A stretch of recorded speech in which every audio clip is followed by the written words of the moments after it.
Hey everybody, today I want to go over a quick and easy golf warm-up stretch or series of movements that you can do right before your round. If you don't have a lot of time, this only takes a few minutes and you can feel much better prepared to tee off. So if you're like me and you roll in last second, you don't have time to hit the range and you're running up to the tee box and you haven't warmed up at all, this will be perfect for you. What we want to do is start to take some of the areas that go through a lot of motion and stress throughout the golf swing and try to get some blood flow into those areas, get those muscles working a little bit. So we're going to do three different things. The first thing I will have you do is just grab the club you're teeing off with, and we're going to do what's called a hip car or controlled articular rotation. You've seen a video on this before from me, but they're really good and they really warm up your hips.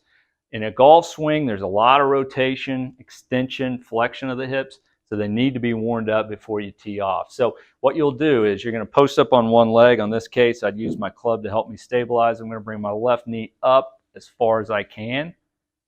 Keeping my torso completely still, I'm going to bring my knee out. When I get as far as I can there, I'm going to bring my knee or my foot up, starting to feel it, and then push that heel back and then bring the knee back to midline. And then we're following the same exact path, heel back, knee up, high as we can. Should not be moving here as much as possible. You're not going to be perfect.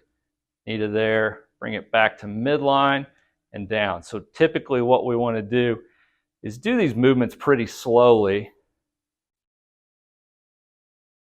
It should take, 20 seconds front and back.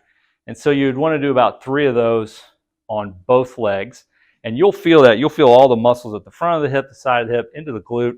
It really activates them and gets them warmed up. So as your hips are rotating, you're going to have a little bit better movement and activation through there.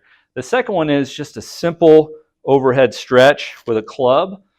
So you're just going to hold on to the club, get your pelvis and ribs stacked, and then you're going to rotate as far as you can. What you'll notice is club's going to want to go here. Try to keep the club high as possible and rotate as far as you can without letting your pelvis follow you. So we're not doing this number.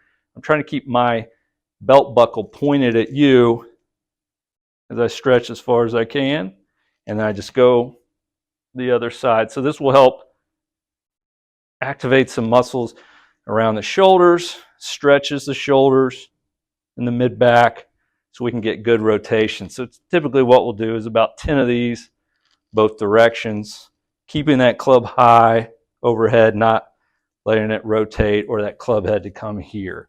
The last thing you can do is get your hands about 12 inches apart, get your golf hip hinge where your spine is neutral, and then we're going to rotate side to side as far as we can. So again, hip hinge, spine's neutral, and we're just rotating as far as we can, both directions.